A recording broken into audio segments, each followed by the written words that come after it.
Good morning mga Lods, nagbabalik ang iyong Kuya Jepoy. Ayan, sa araw na to, samahan niyo ako mag-unplastic ng in-order natin sa Shopee. Ayan, bagong dating, fresh na fresh, minute-minute pa. Bali, ito nga palang in-order natin is yung USB cable Type-C, yung mga bagong labas ngayon na silicone made. Ayan, sa nakikita niyo, napakahirap na buksan, grabe. Maraming pagkakasin niya. Gamitan na natin yung pinagbabawal na technique.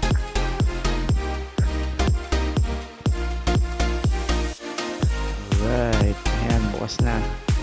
Bali, ang pagkakabili ko nga pala nito ay 50 peso. Mas mahal siya ng konti unlike sa isang klase ng silicone USB cable.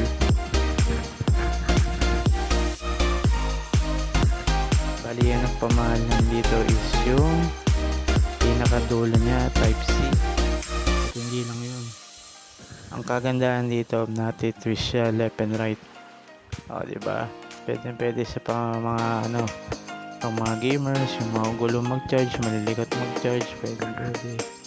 Hindi siya yung diretso. At saka higit sa lahat, hindi na-apektuhan yung kung ano tina-charge natin. Kaya cellphone, hindi siya sagabal sa pag-charge. Nakaganda ng mga bagong labas na silicone charger ngayon. Ayan, may kita na napaka-durable niya. Kahit hatak-hatakin mo, magkagawang kayo sa charger, hindi agad siya napuputol yung kable sa loob. Ayan. Bali mo ulit ko, 50 peso lang to. Yung link nito nandun sa comment section, pa-check na lang. Ayan, try na natin siya. USB cable Type-C na binili natin, yung wall charger. Baka Infinix yan, Infinix baka naman. And saksak na natin sa extension. Pasensya na sa extension, napaka old model na yan. And tsaka yung mga bagong labas na speaker ngayon, Type-C na, Type-C. Alright, 1, 2, 3. Oops, gumana siya mga Lods. So, hinatak-hatak na natin kanina.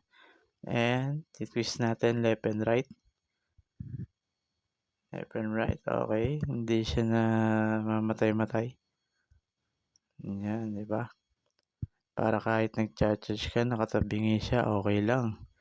Compare nun sa iba na diretso lang.